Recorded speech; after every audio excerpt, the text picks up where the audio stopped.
제12장. 버나드는 야만인이 열어주지 않아 잠긴 문 밖에서 소리를 질러댈 수밖에 없었다. 하지만 모두들 모여서 당신을 기다린단 말이에요. 기다릴 테면 기다리라고 해요. 문에 막혀서 둔탁해진 목소리가 들려왔다. 하지만 당신도 잘 알잖아요. 목청을 한껏 돋워 소리를 지르면서 설득력 있는 목소리를 내기란 얼마나 어려운 일인가. 난 당신을 만나보라고 일부러 그들을 청했다고요. 내가 그들을 만나고 싶은지 여부를 당신은 나한테 먼저 물어봤어야 했어요. 하지만 전에는 항상 당신이 먼저 만나러 왔잖아요, 존. 바로 그 이유 때문에 난 다시는 가고 싶지 않아요. 나를 생각했으라도, 버나드가 소리를 질러가며 비위를 맞추려고 애썼다. 나를 생각했으라도 가지 않겠어요? 싫어요. 그거 진심으로 하는 얘기예요? 그래요. 절망에 빠져 버나드가 애원했다. 그럼 난 어떻게 하죠? 가서 죽어버려요. 격분한 목소리가 안에서 소리쳤다. 하지만 오늘 밤에는 캔터베리 공동체 합창원 대원장이 그곳에 참석해요. 버나드는 울음을 터뜨리기 직전이었다.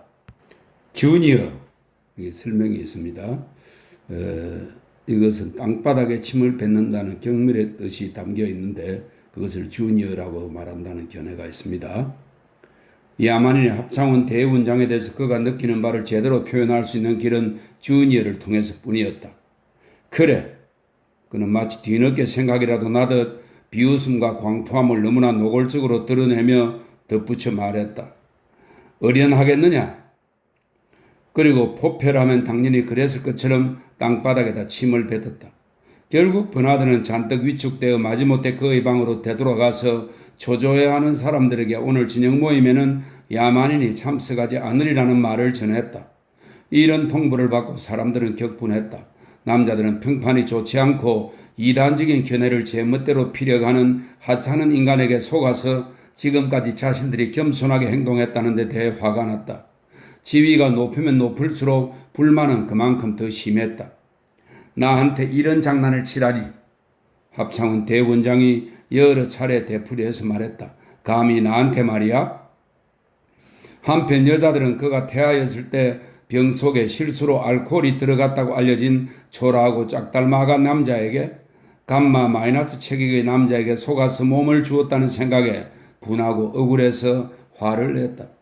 그것은 모욕적인 사건이었으며 여자들은 그런 반발을 점점 더 노골적으로 드러냈다. 이 턴의 여교장이 특히 격분했다. 레니는 한 사람만 말이 없었다. 푸른 눈에 깊은 수심이 구름처럼 끼인 채 창백한 얼굴로 한쪽 구석에 앉아 있었다. 그녀는 누구와도 공감하지 못하는 감정 때문에 주변의 모든 사람들과 단절감을 느꼈다. 그녀는 초조하면서도 이상한 환희를 느끼며 모임에 참석했다. 몇 분만 지나면 뜻을 이루게 되겠지. 그녀는 방으로 들어서면서 혼자 말을 했었다. 그를 만나 얘기를 하고 내 마음을 알려줄 거야. 그녀는 단단히 마음을 다져먹고 온 터였다. 내가 자기를 좋아한다는 사실을 지금까지 내가 만났던 어느 누구보다도 더 좋아한다는 걸 말이야. 그러면 아마도 그이는 결국 그는 무슨 말을 하려나? 그녀의 뺨으로 피가 화끈거리며 몰렸다. 지난번 밤에 촉감 영화를 본 다음 그이는 어째서 그토록 이상하게 꿇었을까? 너무나 묘했어. 하지만 나는 그가 정말로 나를 좋아한다고 믿어. 절대적으로 믿어.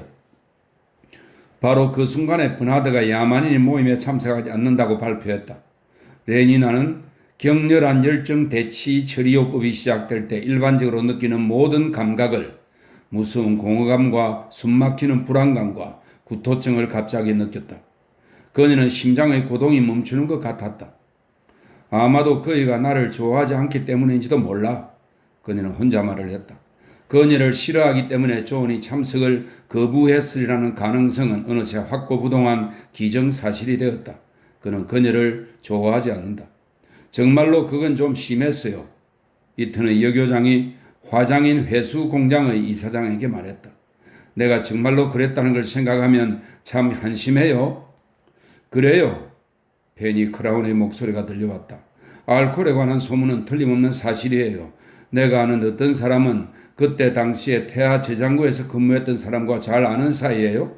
내 친구가 그 여자한테 들은 얘기를 나에게 해주었는데 너무하군요. 너무했어요. 공동체 합창원 대원장과 공감을 느끼며 헨리 포스터가 말했다.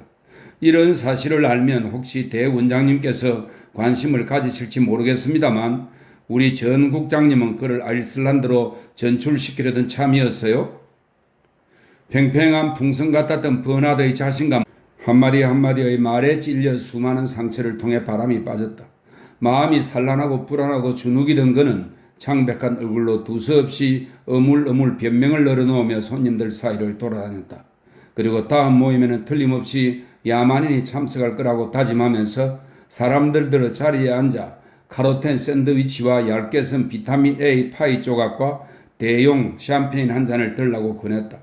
그들은 마지못해 먹기는 했지만 그를 못 본 채 했고 샴페인을 마시면서도 거의 면전에서 무리하게 굴거나 마치 그가 눈에 보이지 않는 듯 큰 소리로 기분 나쁘게 자기들끼리 그에 관한 얘기를 나누었다. 이제는 말입니다. 나의 친구들이여. 포도의 날 기념행사를 이끌어 나가던 캔터베리의 공동체 합창원 대원장이 아름답고 낭낭한 목소리로 말했다. 그럼 나의 친구들이여, 이제 시간이 된 듯 싶으니 그는 몸을 일으켜 유리잔을 내려놓고는 자줏빛 인조견 조끼에 떨어진 음식 부스러기를 들고 문으로 향했다. 버나드가 달려가서 그의 앞을 가로막았다. 정말로 꼭 가셔야 하나요, 대원장님? 아직 시간이 이른데요. 제 생각에는 그렇다. 초청장을 보내기만 하면 공동체 합창원 대원장이 이를 받아줄 거라고 레니나가 그에게 슬그머니 귀뜸을 해주었을 때 그는 온갖 희망을 다 품었었다. 아시겠지만 대원장님은 정말로 상냥한 분이라고요. 그녀는 버나드에게 램버스에서 그녀가 보낸 주말을 기념하는 뜻으로 대원장이 그녀에게 주었던 T 모양으로 만든 작은 황금 지퍼 젬쉘을 보여주었다. 그래서 버나드는 초청장마다 캔터베리 공동체 합창원 대원장과 야만인을 만날 기회를 마련하는 뜻에서 라고 의기양양하게 써넣었다. 그런데 야만인은 하필이면 오늘 저녁을 골라서 방 안에 들어박혀 문을 닫아 걸고는 그래! 라고 소리를 질렀고 버나드가 주니어를 몰라서 다행했지만 심지어는 어련하겠느냐? 라고도 소리쳤다. 버나드의 생애 전체에서 절정에 달했을지도 모르는 그 순간이 결국은 그의 가장 수치스러운 순간이 되었다. 저는 너무나 많은 기대를 걸었는데 그는 더듬거리는 말투로 되풀이하며 애걸하고도 실망한 눈으로 위대한 인물을 올려다보았다. 이복의 젊은 친구, 엄숙하고 근엄한 어조로 합창원 대원장이 큰 소리로 말하자 모두들 잠잠해졌다. 내가 충고를 한마디 해주겠어요? 그는 버나드에게 손가락을 흔들어 보였다. 너무 늦기 전에 말이에요. 좋은 충고를 한마디 해주죠. 그의 목소리가 음산해졌다. 처신을 바르게 해요. 젊은 친구. 처신을 바르게 해야 한다고요? 대원장은 그의 머리 위로 티를 긋고는 돌았었다. 우리 레니나. 그가 어조로 바꿔서 말했다. 나하고 같이 갑시다. 고분고분하게. 하지만 그녀에게 베풀어진 영광을 전혀 인식하지 못해서 미소를 짓거나 우쭐해하지도 않으며 레니나는 그를 따라 방에서 나갔다. 다른 손님들도 적절한 시간 간격을 두고 뒤따라 나갔다. 마지막 사람이 문을 꽝 닫았다. 버나드는 완전히 혼자 남았다.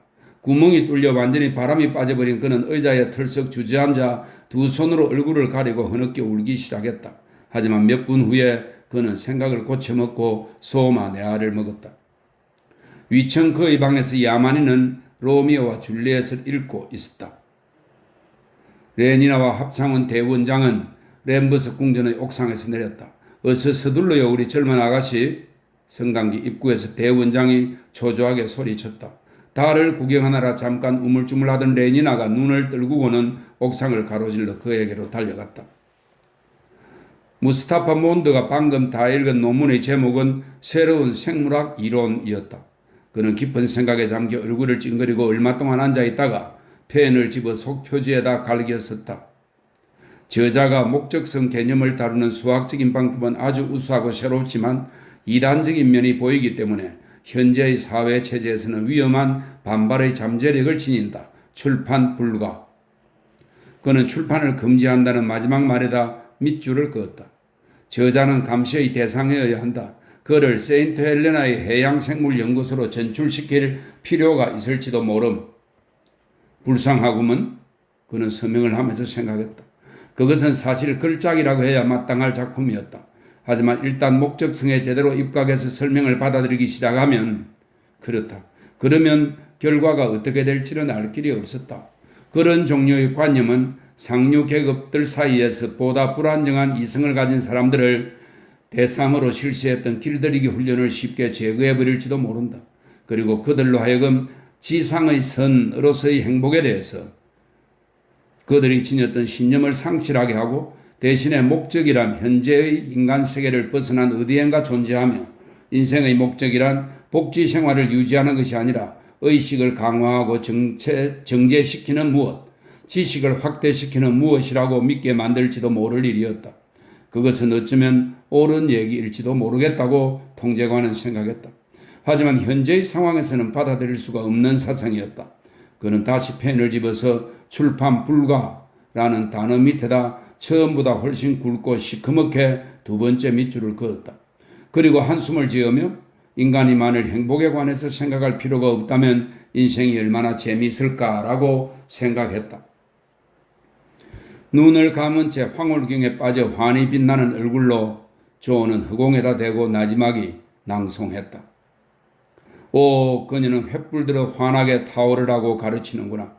그녀는 에티오피아인의 귀에 걸린 값비싼 보석처럼 어두운 밤의 뺨에 매달려 있는 듯하니 불사르기에는 너무 소중한 아름다움이요 땅에서는 너무 아깝도다. 황금빛 T형 목걸이가 레니나의 가슴에서 빛났다. 대원장은 쾌활하게 그것을 손에 쥐고는 장난스럽게 잡아당겼다. 전 소마를 2g쯤 먹는 게 좋겠어요? 오랜 침묵을 깨고 레니나가 불쑥 말했다. 이때쯤 버나드는 곤히 잠들어 꿈이라는 자기만의 낙원을 둘러보고 미소를 짓고 있었다. 미소를 짓고 또 지었다. 하지만 그의 침대 위에 걸린 전기시계의 큰 바늘은 30초에 한 번씩 거의 들리지 않을 정도의 째깍 소리를 내며 앞으로 나아갔다. 째깍 째깍 째깍 째깍. 그리고 아침이 되었다. 버나드는 다시 공간과 시간의 비참한 현실로 되돌아왔다. 지극히 침울한 기분으로 그는 택시를 타고 습성훈련본부로 출근했다. 성공의 도취감이 물거품처럼 사라졌고 그는 다시 과거의 자신으로 돌아갔다.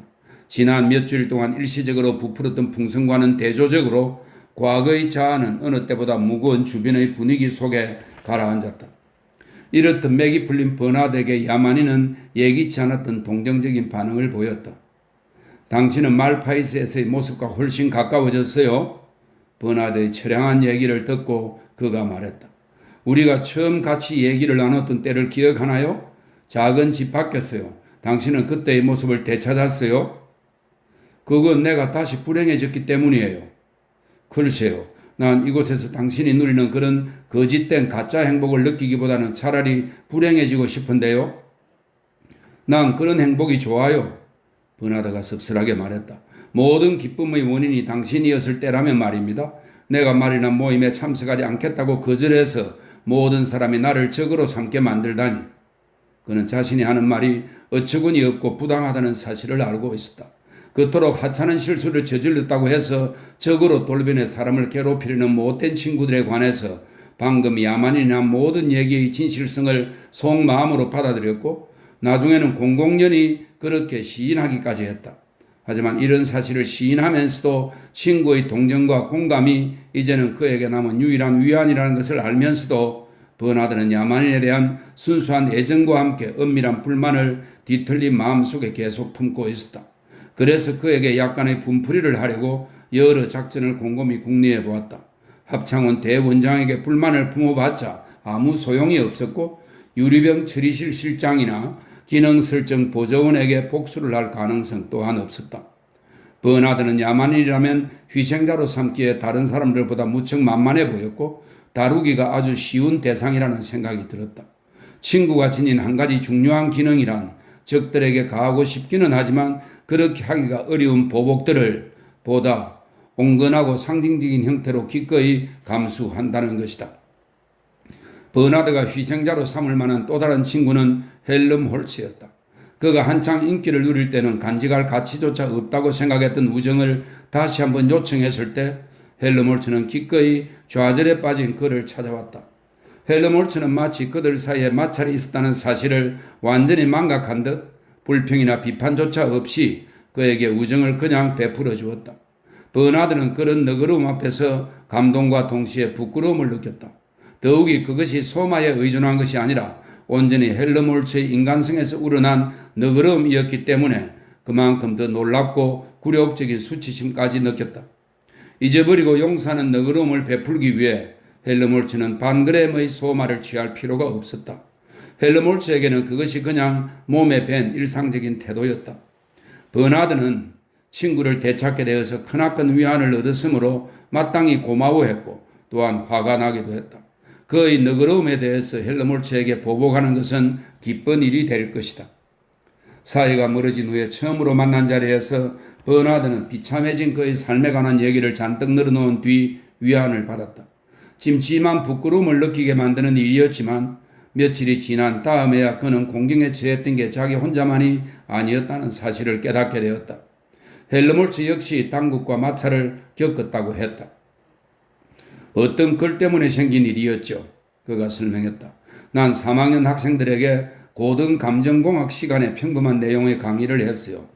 12회의 강의에서 7번째는 가군에 관한 것이었죠. 정확히 얘기하자면 도덕적인 선전활동과 광고에 있어서 시의 용도에 관한 고찰이었어요. 나는 강의를 할 때면 항상 많은 기교적인 예를 인용해가며 보충 설명을 해줍니다. 이번에는 내가 얼마 전에 직접 썼던 시 하나를 그들에게 예로 보여주기로 했어요. 물론 한심할 만큼 미친 짓이었지만 나는 그만 충동을 억누를 수가 없었어요. 그가 웃었다. 난 그들이 어떤 반응을 보일지 호기심이 생겼죠. 그리고 또 다른 이유가 있었어요. 그는 훨씬 심각하게 덧붙여 말했다. 나는 약간의 선전을 좀 하고 싶었는데 문제의 시를 썼을 때 내가 느꼈던 바를 그들의 감정 속에서도 불러일으키기를 원했던 거예요. 포드니 맙소사. 그가 다시 웃었다. 정말 굉장한 대소동이 벌어졌어요. 교장은 나를 호출해서 당장 쫓아내겠다고 위협했고요. 나는 문제아로 찍혔죠. 무슨 시를 썼기에 그랬나요? 버나드가 물었다. 고독에 관한 시였거든요. 버나드는 눈썹이 쫑긋 올라갔다. 원한다면 내가 암송해 주겠어요. 그러더니 헬르몰츠가 읊어대기 시작했다. 어제의 모임. 북채는 남아있었지만 북은 찢어졌고 도시로 찾아든 한밤중 공허한 정적 속에서 울리는 피리 소리. 꼭 담은 입술들, 잠든 얼굴들. 모든 기계가 멈추었고 군중이 모였던 곳에는 지저분하고 고요한 공간들만 남았으니 모든 침묵이 환희하고 큰 소리로 또는 나지막이 흐느껴 울고 얘기를 하지만 그 목소리를 나는 알지 못하더라. 예컨대 수전의 그리고 에게리아의 두 팔 그리고 반겨 맞아주는 젖가삼 입술과 그리고 둔부가 없는 곳에서 천천히 하나의 존재가 이루어지니 누구일까? 그리고 내가 묻노니 존재하지 않는 그 무엇은 우리들이 하는 교미보다 훨씬 텅 빈 밤을 가득 채우나니 그토록 부조리한 본질을 우리는 왜 추악하다고 여겨야 하는가? 그러니까 난 그걸 예로 들었고 학생들이 날 교장에게 일러 바쳤죠. 놀랄만한 일도 아니군요. 버나드가 말했다. 그건 그들이 받은 모든 수면 강요와 완전히 상반되는 내용이니까요. 고독을 비난하는 경고를 학생들이 적어도 25만 번은 들었다는 걸 잊지 말아요. 나도 알아요. 하지만 결과가 어떨지 난 알고 싶었어요. 이제는 알게 되었잖아요. 헬르몰츠는 웃기만 했다. 잠깐 침묵을 지킨 다음에 그가 말했다. 난 마치 글을 쓸만한 어떤 대상을 이제 막 발견하기 시작한 듯한 기분이 들어요. 내가 내면에 지녔다고 느끼는 어떤 힘, 그런 잠재적인 잉여분의 힘을 스스로 사용하게 된 느낌이에요. 무언가가 나를 찾아오고 있는 것 같아요. 버나드는 그 모든 공경에도 불구하고 그가 무척 행복해 보인다고 생각했다. 헬르몰츠와 야만이는 첫눈에 서로 호감을 느꼈다. 그들의 사이가 얼마나 좋았는지 버나드는 심한 질투의 아픔을 느낄 지경이었다. 최근 여러 주일 동안에 버나드와 야만인이 어느 정도 가까워지기는 했었지만 헬르몰츠가 순식간에 야만인과 가까워진 만큼 그렇게까지 친밀했던 적은 한 번도 없었다. 버나드는 그들을 지켜보고 그들이 나누는 얘기에 귀를 기울이며 때때로 두 사람을 공연히 만나게 해 주었다고 후회하기도 했다. 그는 자신이 느끼는 질투심을 부끄럽게 생각해서 그런 감정을 느끼지 않으려고 소마의 힘을 빌려가며 노력했다. 하지만 그런 노력은 별로 성공하지 못했을 뿐더러 소마 휴식 시간들 사이에는 어쩔 수 없이 공백이 생겼다. 불쾌한 감정이 자꾸만 그를 사로잡았다. 야만인과 세 번째 만난 자리에서 헬르몰츠는 고독을 다룬 그의 시를 낭송해 주었다. 어떻게 생각해요? 낭송이 끝난 다음에 그가 물었다. 야만인이 고개를 저었다. 그의 반응은 차라리 이걸 들어봐요 라는 뜻이었다. 그는 서랍을 열어 생쥐가 갉아먹은 책을 꺼내 펼쳐 들고는 읽어 주었다. 가장 큰 소리로 우는 새를 외딴 아라비아 눈물나무에 앉아 슬픈 소식을 전하는 나팔이 되게 하여. 헬르몰츠는 점점 고조되는 흥분감을 느끼며 귀를 기울였다. 외딴 아라비아 눈물나무라는 구절에서 그는 깜짝 놀랐고 거대 소리치는 예언자여에서는 갑자기 기뻐하며 빙그레 미소를 지었다. 그런가 하면 포악한 모든 날개 달린 새들아에서는 핏기가 뺨으로 몰렸지만 죽음의 음악에서는 얼굴이 창백해지더니 여태껏 드러내지 않던 격한 감정을 보이며 몸을 들었다. 야만인은 계속해서 읽어 내려갔다.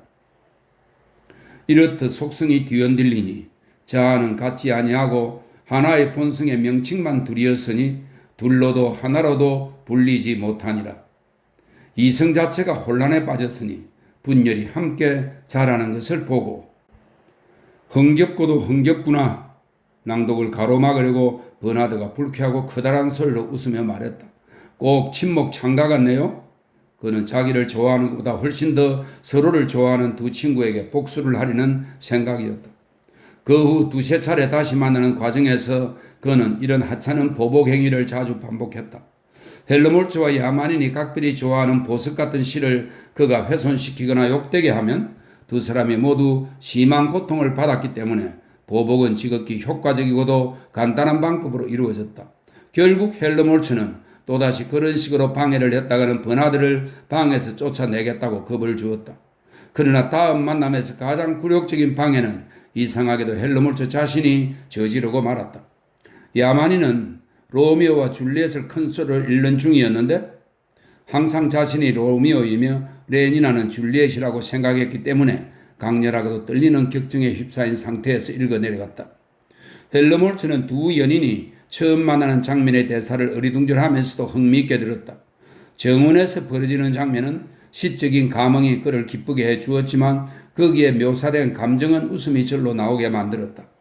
여자 하나 갖기 위해 그토록 수선을 떨다니 그것은 퍽이나 우스꽝스러운 짓이었다. 하지만 대사를 한 구절 한 구절 자세히 뜯어 살펴보면 거기에 담긴 감정의 구조는 기막힌 글작품이었다. 이 친구 말입니다. 그가 말했다.